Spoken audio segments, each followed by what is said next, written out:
Good morning. I've been on this Advent retreat. I've told you about it online. And this morning, we begin a new week. We're in a new week. We're in the third week of Advent. And the prayer reflection this morning was that this week we will lean in on the promises of God. That the promises that God makes to us can be believed. That God doesn't fake us out. That what God promises actually will occur. And we can lean on that. That's the whole point of this week. And I had a beautiful reflection this morning in prayer. I'd never really thought of it that way before. I was thinking about when I make requests of God, when I ask things of the divine. And because God's timing is not linear, like A, B, C, D, 1970, 1971, all time is present to the divine at once. It struck me that even the request to my prayers are already here. It's as though when I was born, God knitting me together in my mother's womb, right? Putting every intricate detail of my character and my personality together, one by one.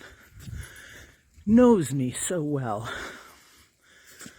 Knows me even better than our parents know ourselves.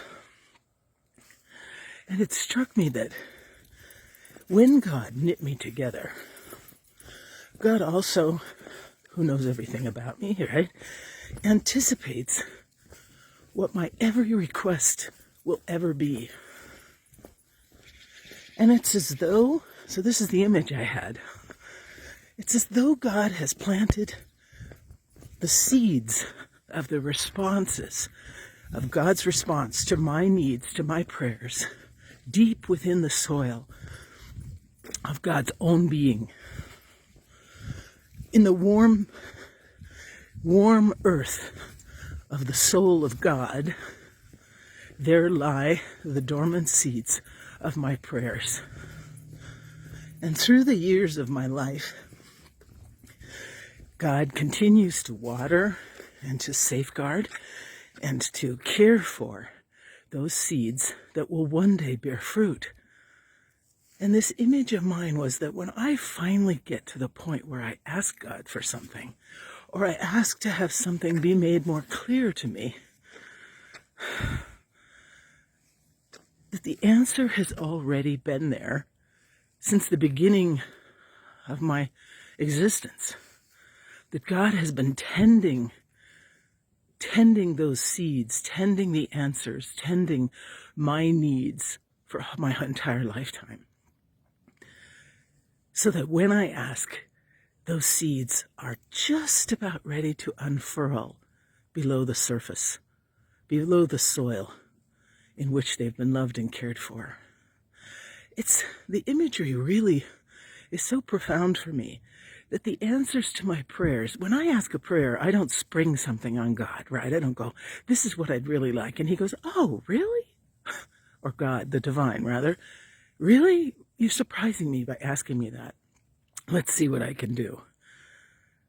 It's more that those answers have always been there. That God has been providing for my needs, even the needs I've no clue about, would never even know that 5 years ago I would be needing and requesting this from the divine. That God has been tending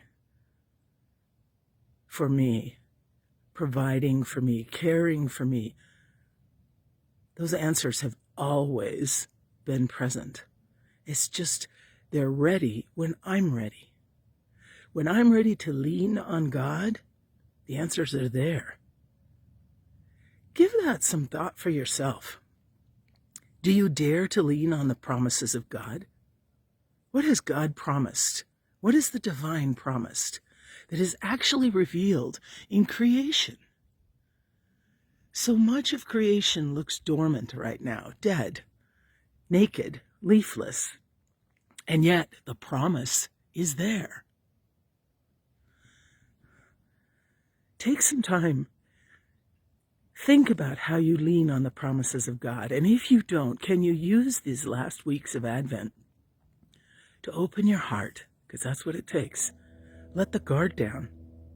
Let the cynicism, set it aside. Open your heart to what has always been there. And God's just waiting to give it to you.